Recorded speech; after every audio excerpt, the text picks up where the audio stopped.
Hey everybody, it's Rabbit. Welcome back to the channel, and today we're going to be looking at the top tier vehicles for the nation of France, looking at the various options, their pros and cons, and ultimately giving the individual categories and also the nation as a whole a grade in terms of how effective it is at top tier. Now, as a small aside before we get started, I am currently looking at the prospect of doing this for some other nations, so if you want to see more details about that, please stay tuned to the end of the video and I'll discuss what the limitations are I have on that. Now, obviously, in order to grade something, you need a scale to grade it on, and as this is the first video in this series, we're going to briefly go over that scale. For the grade of S, categories or whole nations will only get a grade of S if they are the best, or at the very least tied for the best. They will have to be some of the strongest elements you can possibly get in the game for that category. Categories and nations that receive an A grade are generally very solid and well-rounded, and while they may have weaknesses, the weaknesses don't get in the way of you having good performances or good matches. The grade of B is for categories or nations that are unremarkable in the extreme but still quite functional. They're not strictly speaking bad, but they're not great either. For the grade of C, vehicles or nations will generally only warrant the grade of C if they have pretty harsh limitations in terms of how you can use them that get in the way of having successful games. And F is only really going to be used for categories, and in this instance it's going to be used for categories where the nation simply has no viable option for that category. Now, as we're going down the line and rating these categories, I'm going to rate them in descending order of importance, so the very first thing we rate is going to be the most important, followed by the second most, etc. And I will explain as we go into each category why I view them in this order, just because this is the first episode in this series. The first and most important category for any nation are its main battle tanks, or MBTs. MBTs are generally the most flexible and well-rounded ground units that any nation has to offer, and it is very rare in top tier for a nation to be the best without having strong MBTs. The hallmark of this category is really that they can work well in almost any situation, and this is part of the reason why they are so vital. For France, there are currently 4 MBTs for top tier: the Leclerc S2, the Leclerc S21, and the Leclerc Azure. All of these are 11.7 machines, and they have very similar stats. The weight difference between the lightest and heaviest is only a few tons, and they all have the same engine, so they broadly have pretty similar performance across the board. In that respect, which ones you add to your lineup and which ones you main is going to be a lot of personal preference for the minor creature comforts the different vehicles have to offer. The strengths of the Leclerc family are fast reload, excellent gun handling, good mobility, and trolley armor, along with a fairly good internal layout. The weaknesses of the Leclerc family are fairly poor hull armor and a 3-man crew that makes it fairly easy to knock out with a single hit. To expand on that, I broadly view a lot of the Leclerc's advantages as active advantages, that is to say you have to work to try and use them. Good gun handling, fast reload, and of course good mobility are all things that you have to put intentional effort into using. You aren't going to accidentally get a benefit from it. That being said, a lot of the turret and the upper front plate are reasonably bouncy, so it will sometimes absorb hits, and the internal layout does generally keep your gun from getting knocked out quite often, so surviving a penetrating hit does quite frequently leave you in a position to return fire, which is always a nice feature to have. On the flip side, however, the weak hull armor combined with 3-man crew does make it so that quite often you will simply die to a single penetrating hit to the hull, assuming they're not hitting something like the upper front plate, which can sometimes bounce shells. This can make the Leclercs feel somewhat weak in tight and confined urban spaces where simple reflex shots that are low on the vehicle will often take it out or completely disable it. In terms of these features, I do generally find the active advantages combined with some of the minor passive advantages in terms of parts of the armor and the layout do largely outweigh the passive disadvantages of a weak hull armor and a small crew, so by and large these are very functional tanks, and I would give them a solid grade A. I feel like these tanks will perform well in most scenarios, especially in the hands of a competent pilot, although they're not going to save you from making stupid decisions all that often. The next most important category is the anti-air, and the reason the anti-air is so important is because the anti-air is incredibly cheap to spawn. Anti-airs by default can be spawned even if your first 2 lives were deaths that didn't really accomplish anything, and this means that players that are having bad games can spawn in an AA, and especially if you have a fairly competent one, can potentially get some kills, help out their team, and even get back in the match with a more capable ground vehicle. The only option realistically for France in this area is the Ito 90M. The Roland simply doesn't cut it at top tier. As far as the pros of the Ito 90M, you have a good radar and you have long-range missiles with generally good handling characteristics, although they do get a little weaker once you start to stretch the range a bit. The cons of the Ito 90M is that because it doesn't have anything like guns, it can be a little weak to low-altitude, high-speed aircraft that it can sometimes struggle to track, and additionally it is very inflexible and not the best when engaging ground targets, as you can only really overpressure light vehicles and in rare cases heavier vehicles. On the whole, the Ito 90M with its VT-1 missiles are one of the more threatening anti-aircraft in the game. They're not the most threatening anti-aircraft, but they are pretty high up on the list, so I can't realistically give them a grade any lower than A because there aren't that many vehicles that are better than them. If you're in a situation and you desperately need something better than an Ito 90M, the vast majority of nations simply aren't going to have an option to fill that. All that being said, the biggest point of frustration with this vehicle is simply how inflexible it is because it is a very large and slow vehicle and it's almost completely incapable of taking on ground targets unless the person simply isn't paying attention. The next category is light tanks, and light tanks have the main advantage in that they can use active scouting to both mark the enemies for your team and can also use their drones to do this as well, and additionally can make their air spawns cheaper so that you can get in powerful aircraft easier, and generally they are also faster so you can get into positions that your MBT allies necessarily can't. Now France has 3 options, and I use that phrase loosely because only one of them is in the mainline tech tree, the Vectra 105. The other 2 are the VBCI Premium and the CV9035 Squadron vehicle. That being said, they do have fairly similar pros in that they have excellent mobility, except for the CV9035. That one is closer in mobility to a normal MBT, and in terms of cons, most of them simply lack the firepower to take on most of the modern MBTs you'll see in top tier matches. The Vectra 105 has a fairly low penetration and very slow firing gun, at least for top tier,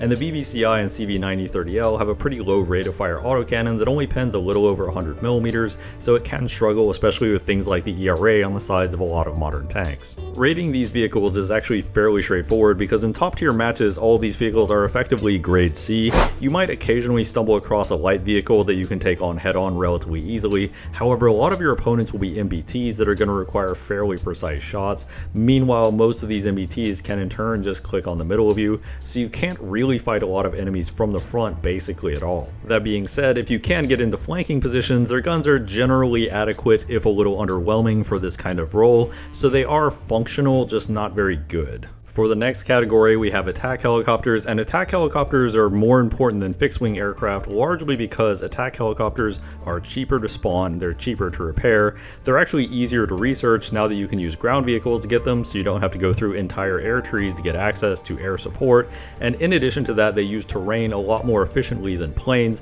so they can get in positions where enemy anti-air has trouble countering them. For France, the only real option is the Tiger Hod Block 2. The other Tiger Hod in the tech tree is basically just a strict downgrade over this, so if you have the access to both of them, I don't see any reason why you'd ever realistically play it. For the pro side of the Tiger Hod Block 2, it is a lightweight and nimble helicopter. It has a 30mm autocannon that is pretty effective at ground and air targets, and it also has access to an array of fire and forget weapons, both Mistrals for air targets and Spiky R's for ground and helicopters. For cons, the biggest one I could come up with while playing this aircraft was that it doesn't have a lot of missiles, so you will routinely run out, and this will make you very predictable for planes that want to come hunting you down. And to expand on all of that, the Spiky R's are a pretty effective missile that can take down helicopters pretty consistently and are also pretty good at countering anti-airs because you only have to get sight of them very briefly to launch the missile.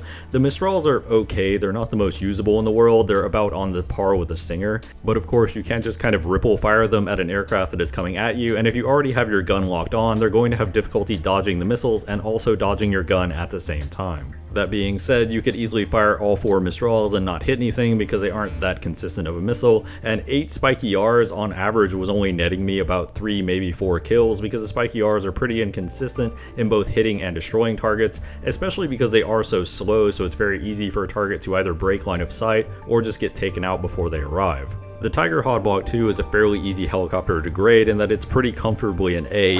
It's a strong helicopter, the presence of fire and forget weapons, and the cannon as a backup if aircraft try to rush you, or even if you want to do a rocket pod rush, makes it a reasonably flexible and effective airframe, even if it is kind of tied to an airfield. For our next category, we have the fixed-wing aircraft, or the jets. The reason why jets are so low on this list is because jets have some of the most predictable attack patterns. They're also the easiest to counter with anti-air, and and of course they also have the most expensive spawn cost, especially if you want a usable loadout at these battle ratings. That being said, I also feel it's important to split up your jets between the 11.7 and below and the above 11.7 bracket, because the matchmaking is somewhat different. The higher you go up above 11.7, the more likely you're going to run into whole teams of experienced players, rather than the 11.3 premiums that you can run into if you're going at only 11.7 and below. For France, you have the Mirage 2000 DR1 for the 11.7 and below bracket, and if you want to go above that all the way up to 12.7, you have the Mirage 2000 5F and the F-16AM.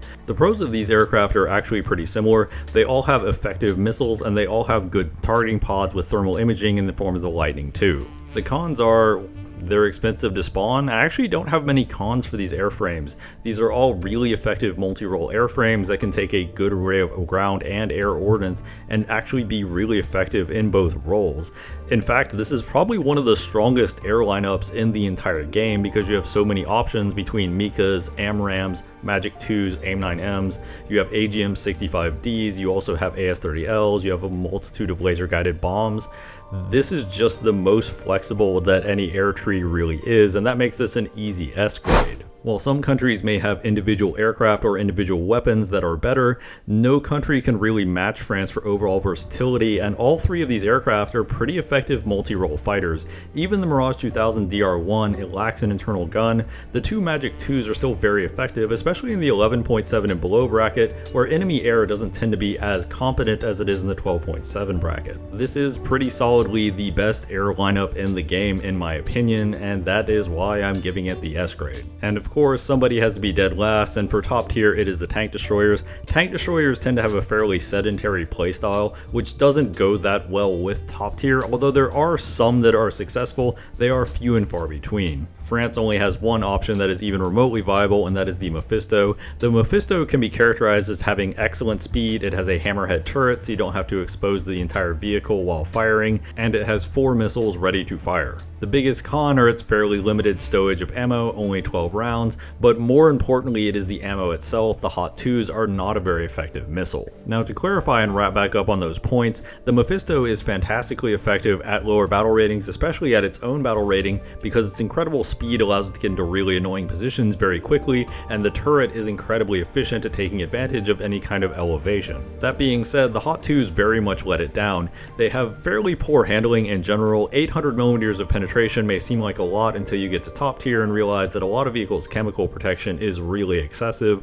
And of course, one of my more annoying features about this vehicle, it is weak to all countermeasures. So IRCMs on the likes of things like the clickbait that you will see basically all over the place will cause the missile to go haywire. Additionally, a lot of tanks have hard kill systems, tanks like the Black Knight, the Merkava 4M, the VT-41. So basically, if an opponent has counters to missiles or heat warheads at all, they will probably have a counter to the Mephisto, in addition to the fact that the missiles, you just don't carry a lot of them and they're very awkward to handle. In this respect, this vehicle for me is a grade C vehicle in that it is barely functional. The only reason why it's not grade F is because the mobility is so excellent and the hammerhead turret is so excellent that it can get into annoying positions and actually make a pest of itself even with the suboptimal missiles. However, the missiles are so poor that as soon as the enemy knows you're there, you're probably just going to get taken out and there's not a whole lot you can do about it. So before I get into my final grade on the French top tier experience, I would like to go into some small observations I made while playing France and spading the French vehicles. The first off is the Leclerc's armor. I wasn't expecting the turret armor or the upper front plate to be anywhere near as bouncy as it is, but it did absorb shots far more consistently than I was expecting, allowing the Leclerc's to be fairly effective hull down vehicles, much more so than I originally thought they would be. Additionally, I was very surprised by the Mirage 2000 DR1 and how effective that plane was. The AS-30Ls are incredibly effective, you also have a pair of laser guided bombs, and the Mirage 2s are insanely good missiles that are really good, especially in ground RB, where enemies aren't necessarily paying as much attention as they are in air RB.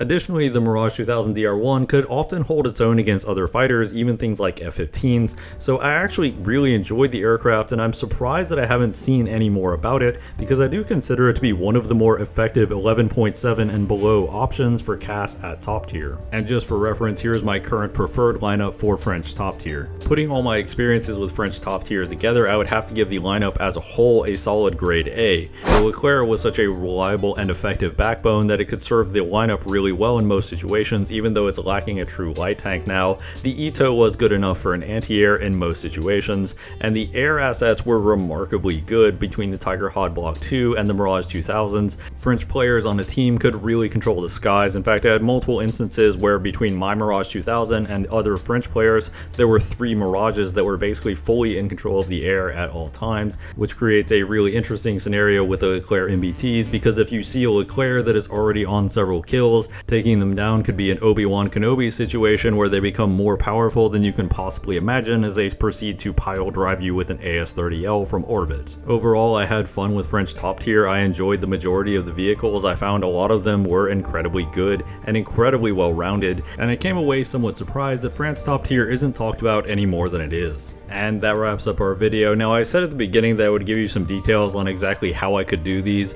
The problem is I am of course a one-man show and I'm not part of the partner program or anything, so in order to get a full top tier lineup of both helicopters, planes, and ground vehicles, I actually have to go through and manually research all of these, so the nations I can review are somewhat limited. Currently, the 4 other nations that I could do a top tier review for and be fairly confident in it would be USA, Soviets, China, and Israel. If you want to see me do a top tier review of any of those nations, please drop it in the comments down below. I'll make sure to check it out. If you have any other comments about French top tier, please drop those down below as well. I always love to read other people's opinions about vehicles. I hope you enjoyed the video. Hope you learned something. If you did, please leave a like and subscribe. That always helps out the channel. As always, don't commit to shoes.